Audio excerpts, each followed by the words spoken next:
Victor Ayush Chaim Ben Odek. Joël, Zora Solikaba Sultana. Shmuel Ben Rachel. Toda Rabba mon chéri pour ce petit café. Sichi Aleicha Ki Nafshi.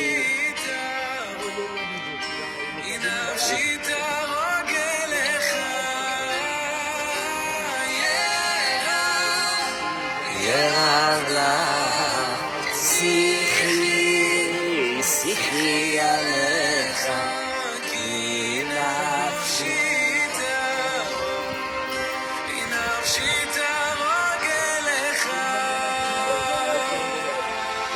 ברכה והצלחה, מיכאל.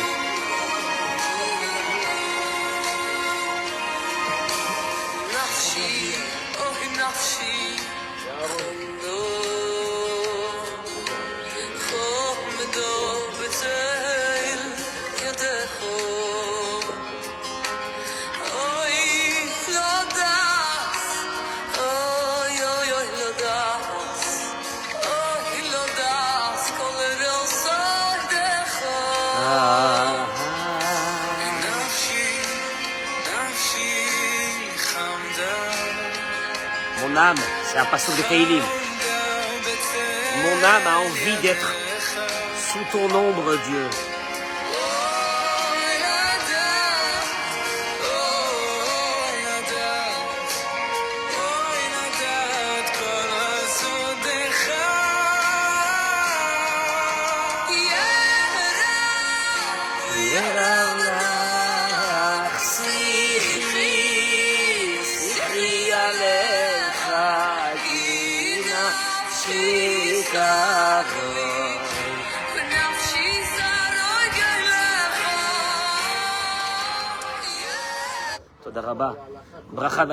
Tu sais quoi, les paroles de Teilim. Juste une question par rapport à la fin.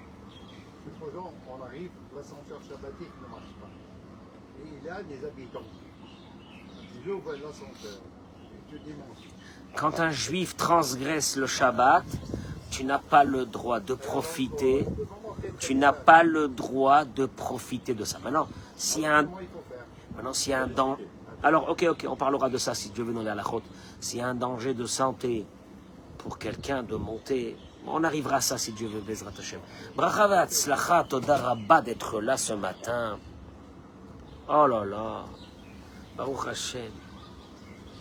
J'ai dit tout à l'heure à l'intérieur de la synagogue que celui qui aurait un contact avec quelqu'un du gouvernement, d'essayer de voir pour préparer un projet qu'on appellera pour la France, pour nos frères en France, d'asile politique et de venir ici. Ça se resserre plus vite qu'on l'a cru.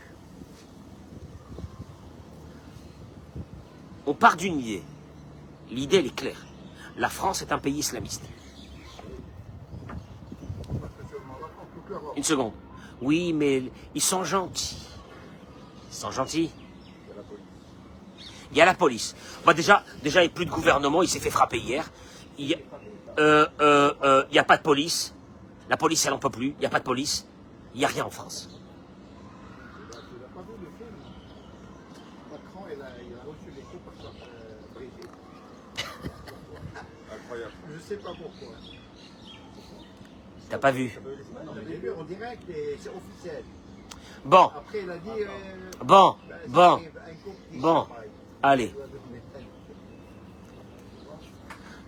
Il faut préparer un plan, je répète, politique, de grande envergure, d'asile politique, pour nos frères en France.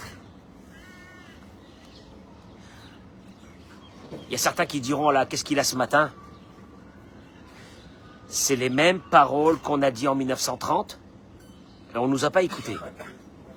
On ne nous a pas cru. Oh non, alors, arrêtez. Arrêtez d'être pessimiste. Pourquoi vous voyez le mal partout?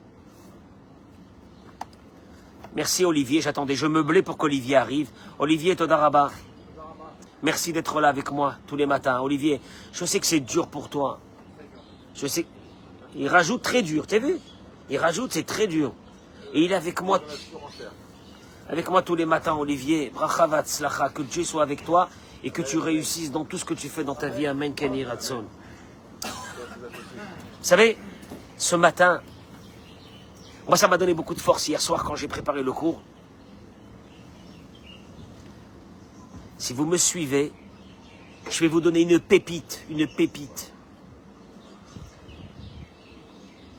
que le rabbi de Lubavitch ramène, une pépite. Je sais pas, la vérité, il faut breveter cette idée à l'INPI.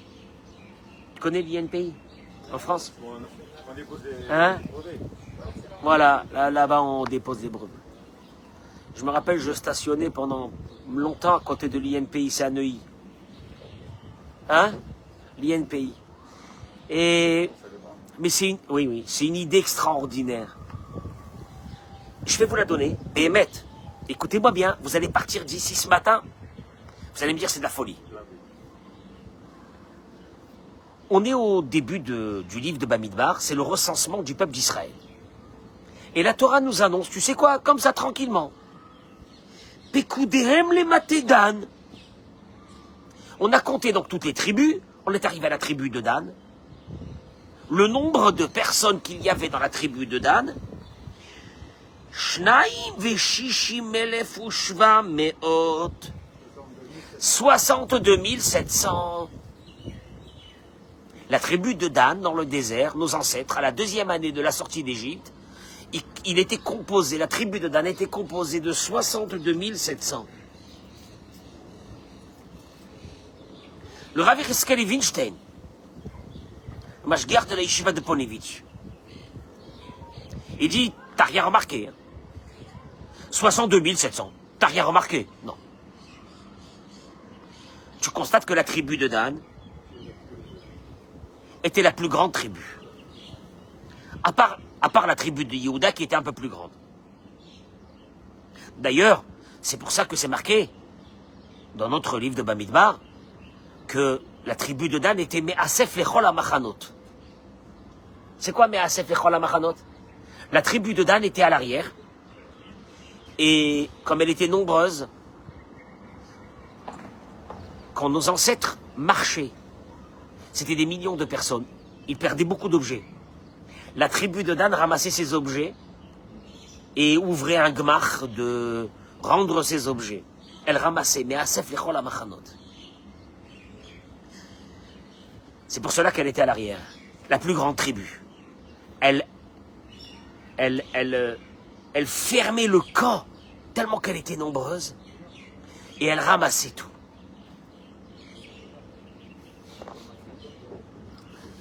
Les objets. Tu sors d'un avion d'El Al, eux ils ramassent tout, ils nettoient. Tu sais pas combien d'objets ils vont trouver. Et d'ailleurs les gens ils appellent après El Al, alors on leur dit il y a un endroit, hein, un mont de piété, ça te dit quelque chose? Le mont de piété, c'est quoi? Voilà. Pas des noms qui veulent rien dire à la française. Bon, okay. Il vient le Rav Yecheskel Winstein, il dit, bon, je t'ai raconté une belle histoire, c'est sympathique. La tribu de Dan, la plus grande tribu, il dit, Itbonenut badavar tamun imud musar askel gadol. En réfléchissant à ça, tu vas sortir avec une idée énorme. Je n'ai pas compris quelle idée énorme. 62 700, et alors? Je dis Baruch Haba à mes amis qui se connectent avec moi, partagez ce cours. Baruch Hashem, comment je suis content.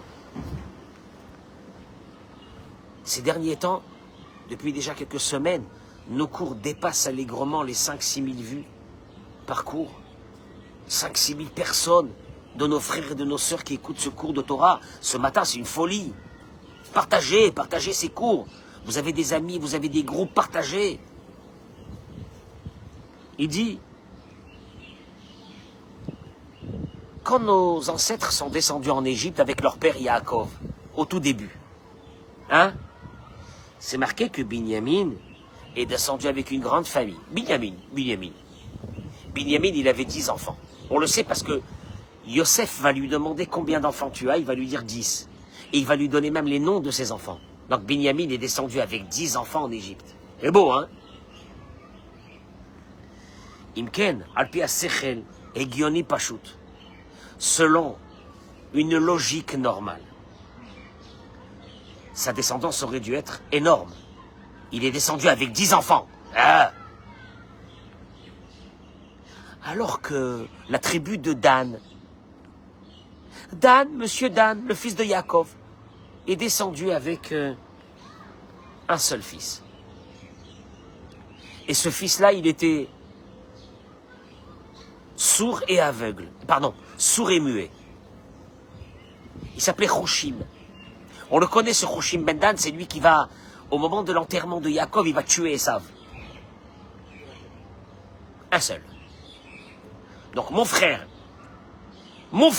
Binyamin, il descend avec 10 enfants en Égypte. Dan, il descend avec un seul fils, qui est handicapé.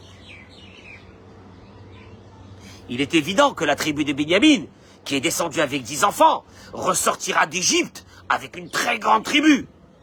Alors que Dan, qui est descendu avec un seul fils qui était handicapé, sa tribu sera comment? Petite. Ça, c'est la logique. Il oublie sa fauchelle d'abord. Total des courses. C'est le contraire. Shevet Binyamin, on l'a vu, on va le voir dans la paracha ce Shabbat. La tribu de Binyamin était composée de Shloshim Vechamisha Elef Ve'arba Meot. 35 400. Et la tribu de Dan, 62 700. Le double. J'ai pas compris. J'ai pas compris. Explique-moi. Binyamin descend en Égypte, il va ressortir 210 ans avec 35 400. Dan descend avec un seul fils, il va sortir avec 62 700. Tu m'expliques le comment, du pourquoi? Eric, tu m'expliques? Il dit le Rabbi Chesken Wichten, viens, je t'explique. Hashem Itbarach Omed le Yemin Dalim Vechalashim Shesamim Iftacham Bolevado. Parce qu'il y a un petit détail que tu as oublié. Dieu se trouve avec les faibles, avec ceux qui mettent leur espérance vers lui. On va expliquer. Qui a beauté Achak Bekocho, parce que celui qui a tout ce qu'il faut et qui a confiance qu'en lui. Son argent, son intelligence. Et que, d'après la nature, il a des raisons de penser qu'il va réussir et qu'il a réussi. Dieu va le laisser dans les mains de cette nature. Or, je t'explique une chose. Simon, Dame Nature, elle n'est pas du tout favorable à l'être humain.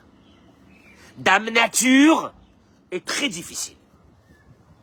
Tu veux Dame Nature parce que tu penses que ce que tu as, c'est ce qui te maintient, je te laisse dans les mains de Dame Nature.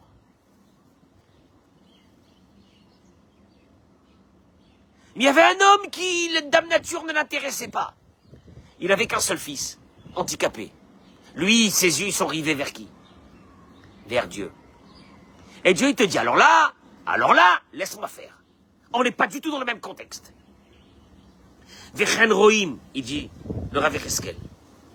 On voit que dans la vie, beaucoup de fois, Nire Bederech Hateva Shiploni Adam Utzlach. On voit qu'une personne est quelqu'un de très réussi. Mais en fin de compte, il n'a pas réussi. T'as des personnes, ils ont de l'argent, ils se prennent pour des dieux, ils sont intelligents. De leurs enfants, il n'y a rien qui sort. Il y a des personnes, tu les vois, ils disent ça, mais Misken, il gagne à peine sa vie, il est comme ça, tu dis, oh, Et d'un seul coup, tu vois que de ces enfants vont sortir des lumières qui vont illuminer le peuple d'Israël.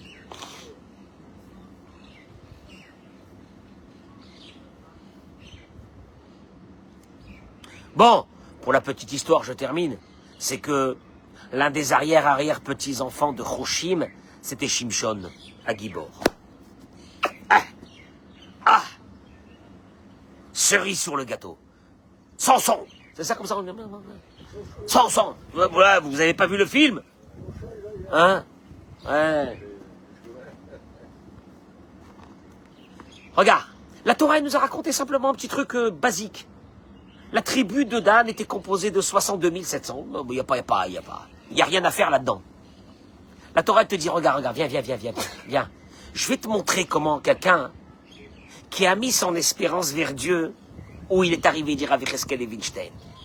Binyamin, lui quand il est descendu en Égypte, il est descendu avec 10 enfants. De moi sortira une grande dynastie, la moitié de Dan. Et Dan, qui était composé d'un handicapé, sortira 62 700. Et là, tu te dis, il y a un vrai truc qui ne va pas dans l'humanité. J'étais à une petite soirée et j'ai rencontré le fils du Rav Arouche. Il m'a dit, je savais que tu allais venir, et je sais que tu diffuses la Torah de mon père dans le monde francophone le plus au monde. Merci. C'est la conception, c'est la chassidoute. Je suis pas chassid, je suis pas ni Breslev, ni Chabad, ni rien. Je suis tout. Et il m'a dit, je t'offre un livre que mon père vient de faire sortir, un tout petit fascicule, qui s'appelle Hineni Beyadecha. Je suis dans tes mains. Et alors, mais écoutez, parce que je vais vous donner un chidouche. Vous allez partir d'ici, vous allez me dire, c'est pas possible. Il ramène, il dit comme ça. On a le bitachon, la confiance en Dieu qui fera avec nous que du bien. Parce que c'est la réalité. Parce que la réalité, c'est que Dieu, il nous veut que du bien. Dieu ne nous veut pas du mal. Comme tu es. Ça n'existe pas que Dieu te dit, je vais te faire du mal. Il n'y a que du bien. Bon, alors attends. Avalse Enved Gamba Kivun Hasheni. Et là, il donne un chidouche. Ça marche aussi du deuxième côté. C'est-à-dire... Alors, c'est quoi le premier côté? J'ai confiance en Dieu, que Dieu me fera que du bien. Il dit, mais ça marche aussi du deuxième côté. Lequel? Hashem Ya'aseh Itanu Rak Tov, Biglal Shanachnu Botchim Bo Belev Shalem. La confiance, c'est pas j'ai confiance en Dieu qui fera du bien. La confiance en Dieu, c'est que je sais qu'il fera du bien. Et alors? Parce que j'ai confiance en lui. Qu'est-ce que ça veut dire? J'explique. Misha'an à la Metsiout. C'est pas que la confiance en Dieu, elle est posée sur la réalité. Et là, mais la confiance en Dieu, crée une réalité que tout sera bien. J'explique. Toi, tu peux dire, j'ai confiance en Dieu. Tout sera bien. Parce que tout est bien. De Dieu, tout est bien. Maintenant, je t'explique une deuxième. Si toi, tu travailles ta confiance en Dieu, que tout est bien, la réalité devient que tout est bien. En vérité, qui c'est qui crée la réalité de ta vie qui va venir? C'est toi. Avec ta confiance en Dieu. C'est pas, je suis passif. J'ai confiance en Dieu que tout sera pour le bien. C'est pas ça. J'ai confiance en Dieu que tout sera pour le bien et tout sera pour le bien.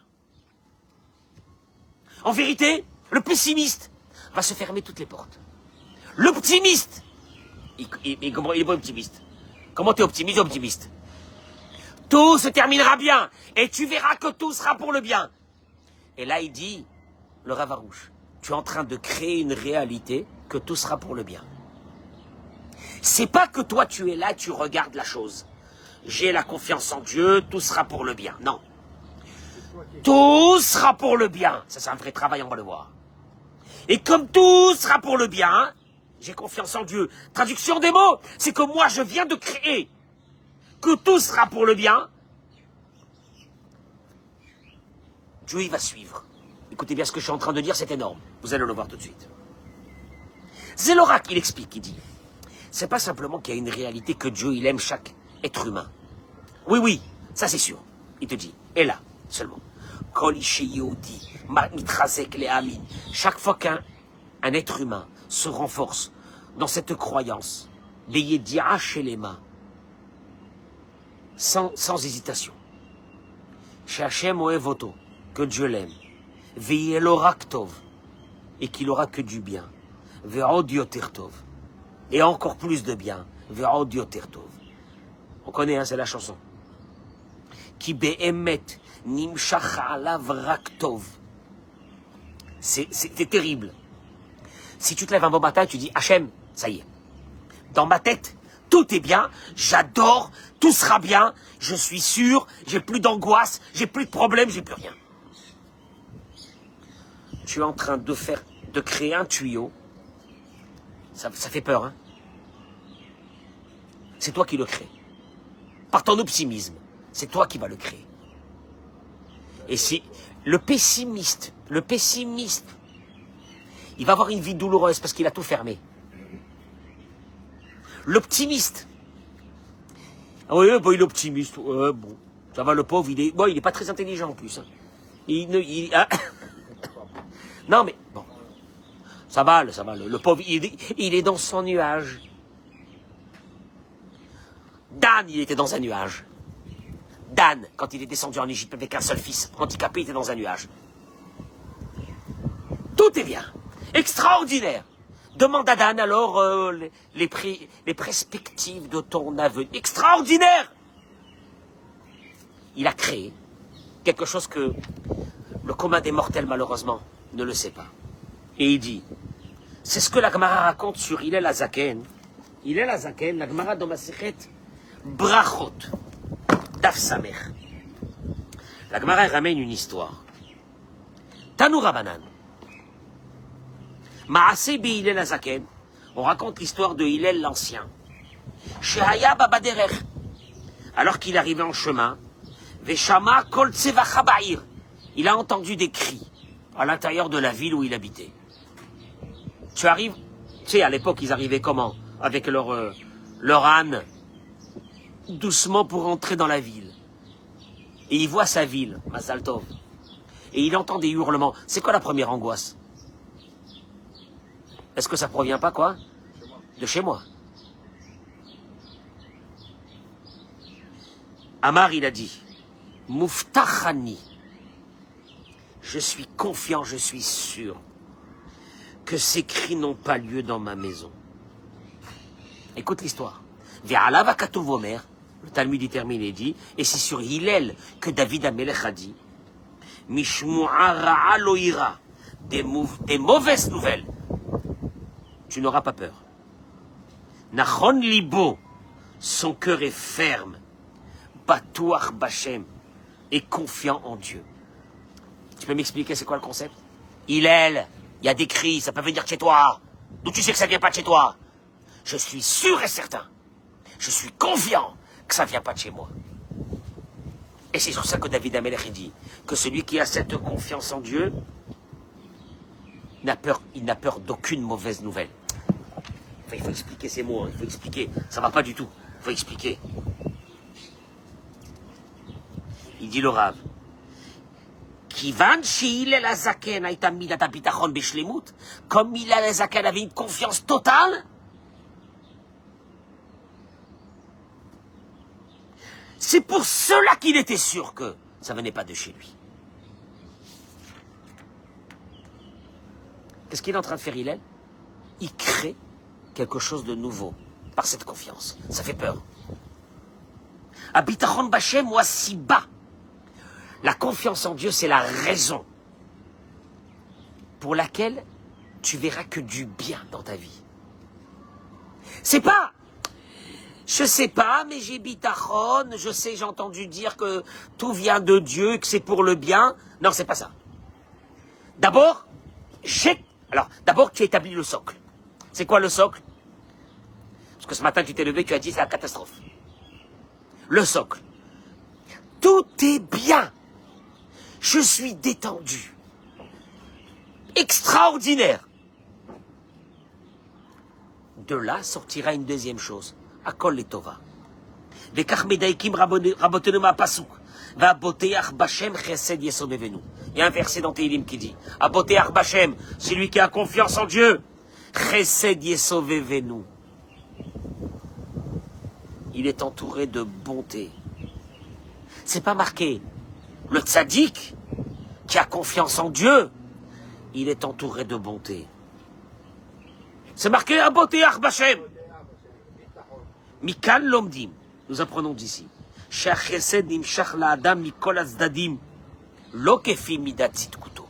La bonté de Dieu, elle va venir chez toi, pas parce que tu es un tzaddik, mais parce que tu as ce qu'on appelle le bitachon b'Hashem, la confiance en Dieu. Nimtza.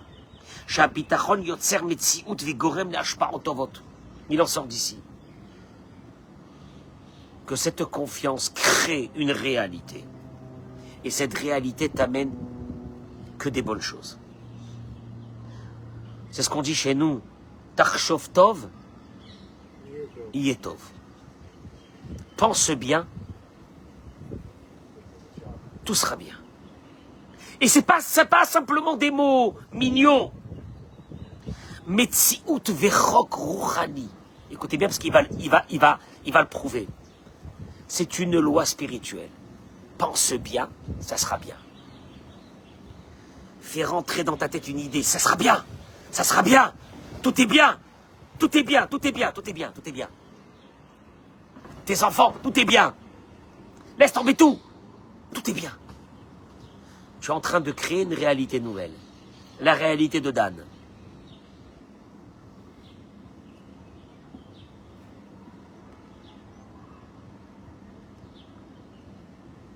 Aval Adaïn, Yachol Ashoel Ishol.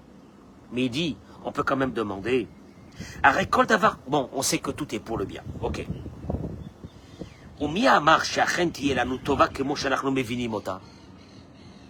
Des fois, il nous arrive des choses qu'on ne sait pas qu'elles sont pour le bien.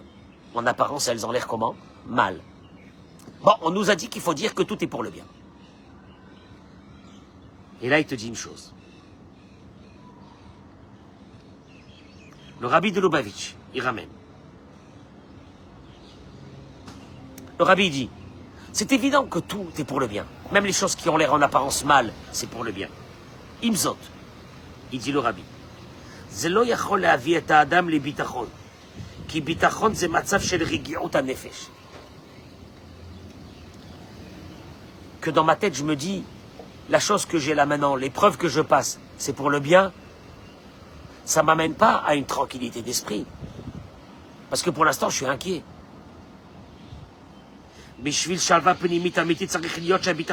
Parce qu'on sait bien que quoi? Que pour avoir le vrai bitachon, c'est quoi? C'est la tranquillité de l'esprit, on l'a dit hier. La tranquillité de l'esprit. Tu es complètement détendu. Ça, on peut l'avoir que quand on a compris que ce qui nous arrive, c'est pour le bien. Il dit le rabbi. Mais quand la chose, en apparence, elle a l'air mal, comment tu peux me demander d'avoir quoi? La tranquillité de l'esprit.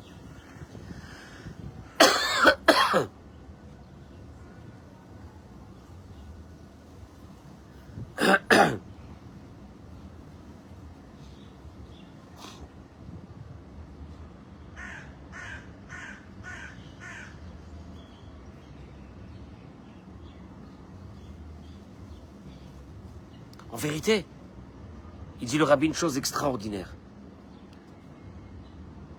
Yesh b'bitachon ma'ala miyuchedet v'tzivui miyuchat she'en ba'emuna. Il y a dans la force qui s'appelle la confiance et la tranquillité de l'esprit, il y a une force qui n'existe même pas dans la foi, dans la émouna. לכן הביטחון ממשיך על האדם הנהגה אלוקית מיוחדת גם במושגים של האמונה. J'explique. Il y a beaucoup de personnes qui ont la émouna, mais ils n'ouvrent pas des portes. La émouna, c'est la foi. Le bitachon, c'est très dur. C'est une conception de tranquillité de l'esprit. Mais il te dit, le rabbi, écoutez bien, voilà, je veux le dire maintenant tout de suite. Il dit comme ça, qu'un jour, le Tzemar Tzedek, c'était le 3e admour de Chabad. Quand quelqu'un est venu, il lui a dit, je vous en supplie, Rabbi, priez pour un proche à moi qui est très très malade. Le Rabbi lui a dit, Tarshov Tov, Yetov. Ces mots, ils viennent du Rabbi, hein. Le 3e, le Tzemar Tzedek. Pense bien, tout ira bien. Mashma midvav, il dit le rabbi. Il en sort d'ici. She'etzema marshava letova. Le fait d'avoir une confiance totale en Dieu. Ta vie, les totsa otovot. Elle va créer une réalité qui est bonne. C'est terrible. Oh, ok, c'est bon, c'est bien, ça va, c'est bien, tout est bien. Non. Quand je te vois tranquille, alors que tu as reçu un courrier, un courrier, mais qu'est-ce que c'est ça? En recommandé avec accusé de réception. Qu'est-ce qu'ils veulent? Qu'est-ce qu'ils veulent? Qu'est-ce que j'ai fait au bon Dieu? Alors écoute-moi bien. Écoute-moi bien. Je peux te promettre, tout sera bien. Mais bien exceptionnel. Détends-toi au maximum. Tu es en train de créer une réalité que tout sera bien. Venir les levaer, il dit, il explique. חובת הביטחון שהצטווינו עליה אינו רק פרט ותוצאה בדרך מילה מהאמונה. Le bitachon, c'est pas... Ok, c'est une conséquence de la imuna. J'ai la foi, donc automatiquement j'ai la confiance. Non. Non. Et là, מכיוון שהוא חובה בפני עצמו, אם כן חייבים אנו לומר חובה זוהי העבודה בפני עצמה. Il dit le rabbi, c'est pas une conséquence de la imuna, c'est un travail en soi. Une nouvelle création. Attends, tu vas voir. Shemaouta vigidra shadam ismoch vishael rakadosh baruchu ad shiashtir. Que tu te mets tellement dans les mains de Dieu, mais tu es tranquille. Il est fou, il est tranquille, il est fou. Tranquille. ויש לומר שזוהי הכוונה במה שכתוב בחובות הלבבות שהביטחון הוא כעבד האסור. Il dit, en vérité, rappelle-toi des mots du חובות הלבבות. Le חובות הלבבות, il dit, Rabbeinu Bachye ben Pakuda, dans חובות הלבבות, il dit, comme un serviteur qui vit chez son maître. Il est chez son maître, il vit là-bas. C'est un serviteur à vie. Est-ce qu'il a, lui, une angoisse de ce qu'il va manger, ce qu'il va pas manger? Est-ce que le maître s'en fiche? C'est pas son problème. Il vit chez son maître. Qui c'est qui doit pourvoir à ses besoins? C'est son maître. Il a même pas de, il se casse même pas la tête. Il dit le Chovot al-Vavot, celui qui a le bitachon, il est dans la même situation.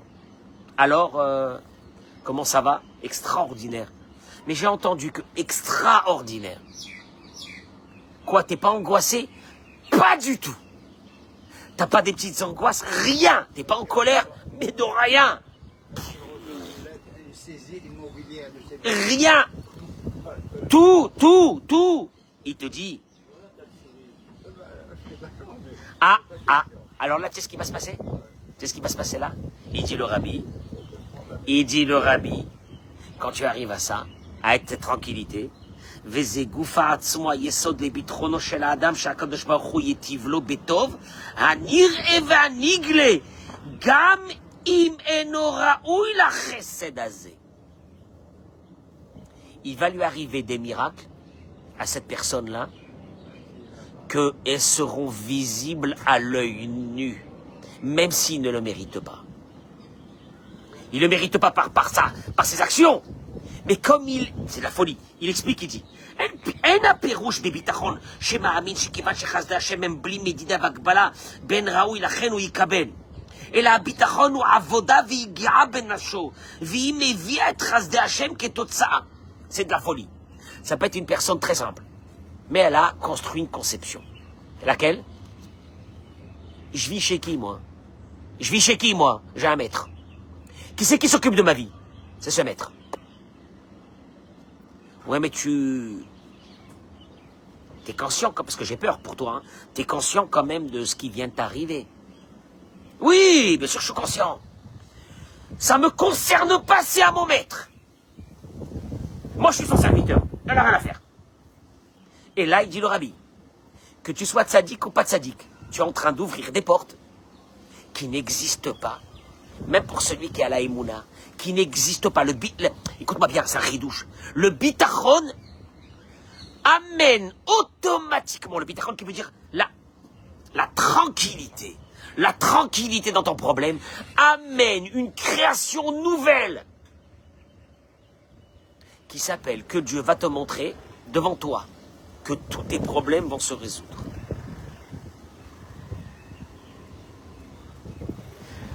L'Ashmi'enu, il dit Yotse, midivra Rabbi Milubavitch. Il en sort de ses paroles. Quand une personne est pessimiste, ouais, mais bon, je fais pas les mitzvot, je fais pas ça, je fais pas ça. Elle ferme les portes du ciel sur lui. C'est exactement ça, ne pas avoir du bitachon. Et ça ferme toutes les portes. Qui afilou chez les filles à Emouna zecheshbon amiti. C'est vrai que selon la foi, la Emouna, c'est un vrai compte. Parce que la Emouna te dit, il faut avoir confiance en Dieu, il faut faire la Torah, il faut faire les mitzvot, il faut tout faire. Eh oui, tu fais tout? Non. Aïe, aïe, aïe. Ah, si tu fais pas tout, donc tu auras pas, hein. Ça, c'est la Emouna. Afal piken bemidata bitachon shum cheshbon lo shayach. Il n'y a aucun compte qui est fait avec quelqu'un qui a le bitachon. ואם תפתח בשם שבוודאי יהיה טוב, נגלה, ותמסור את עצמך אליו בשלמות הדבר הזה, כל כך חשוב ויקר בעבודת השם. Il te dit, si tu mets tout dans les mains de Dieu, c'est tellement précieux devant Dieu, וזהו חוק רוחני מוחלט. C'est une loi spirituelle établie. ואז, et alors,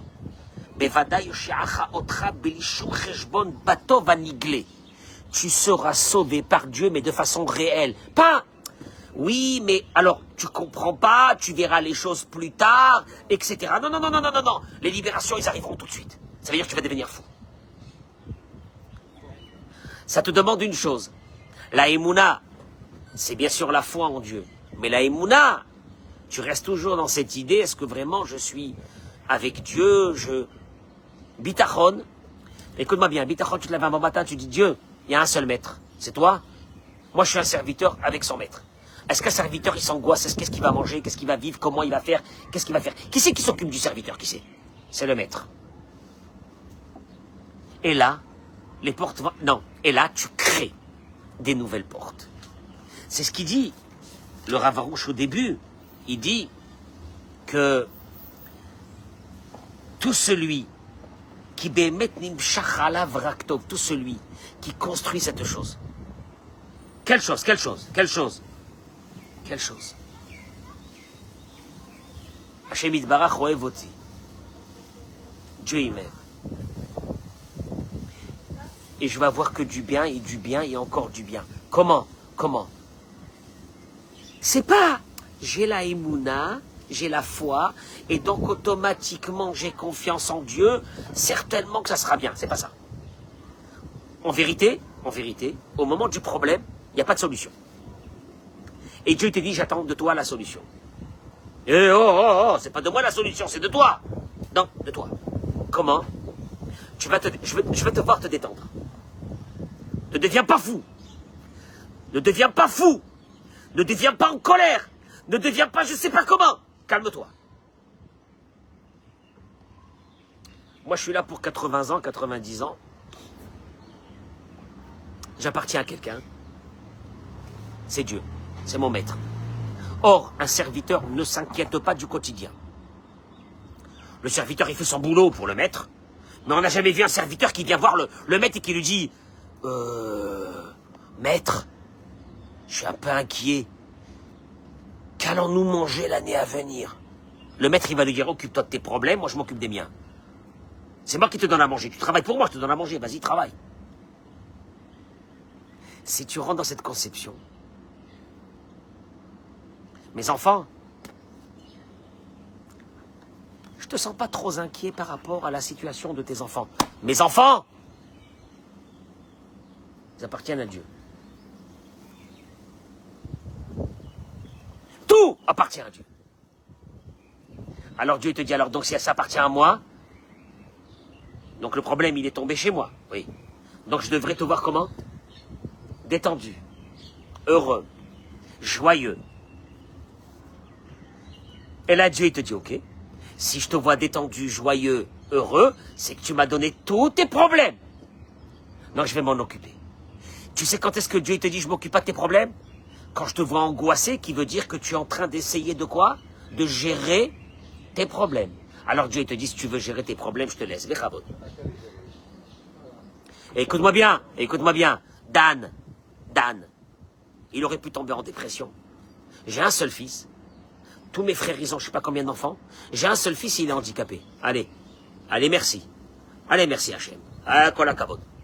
Qu'est-ce qu'il dit Dan? Tranquille. Quoi tranquille? Mon fils, Rouchim, c'est pas mon problème. C'est le problème de Dieu. Il va s'occuper de lui. On sort 210 ans après. Rouchim! Non mais, le chidouche, il est. Ce qu'on vient d'expliquer ce matin, c'est énorme. Le bitachon crée une réalité nouvelle. Que tu verras les choses qui te sont tombées dessus comme ça, tu les verras bien. Tu les verras bien de tes yeux. T'as pas besoin d'être un sage. Je vais les voir. Je vais te les retourner en bien. Ah bon? Parce qu'on m'avait dit que même des choses mal, ils sont bien. Ça, c'est pour celui qui n'a pas le bitachon. Pour celui qui a le bitachon, les choses mal, c'est pas ils sont bien. Dans la finalité, ils seront bien. Ils vont redevenir bien. C'est les mots du rabbi de Lubavitch. Il est là, Saken. Il a dit, je suis sûr et certain que ces cris ne viennent pas de chez moi, et il est rentré tranquillement dans la vie. Et Hillel, qu'est-ce que t'as fait là? Je crée une nouvelle réalité. C'est pas mon problème. C'est le problème de Dieu. Énorme.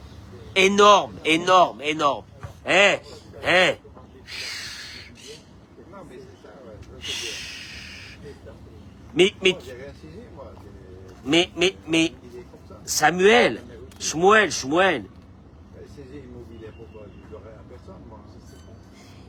Shmuel, tu comprends ce qu'il dit? Il dit le rabbi. Quand il a confiance qu'en Dieu, sans faire de compte. Est-ce que moi je vais me sauver, pas me sauver? Alors, t'es fou là. Il te dit, Azaï, alors.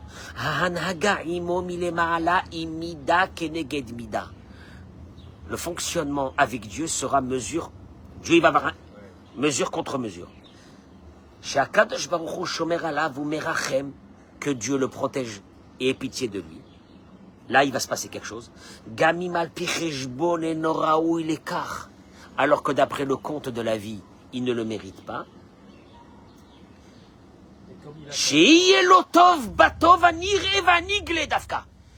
Et le bon, il va l'avoir de façon visible. Tu sais pourquoi? Ça n'a rien à voir que t'es tzaddik ou pas tzaddik. Ah non, ça n'a rien à voir. La émouna, c'est d'établir une foi à travers les mitzvot et la Torah. Et là, tu te dis, c'est chaud. Mais le bitachon, c'est, écoute-moi bien. Et comme je suis, qui c'est mon maître? C'est toi? Les problèmes d'intendance, ils sont pas dans mes mains. Je m'en fiche. Je m'en fiche. Alors, ah bon, Simon, alors comment t'es depuis que tu t'en fiches? Extraordinaire. C'est pas moi, c'est pas mes problèmes. Je m'en fiche. Alors, et là, il dit le rabbi, tu viens d'ouvrir une création qui n'existe pas. Elle existe que pour celui qui ont tout jeté à Dieu et qui sont tranquilles.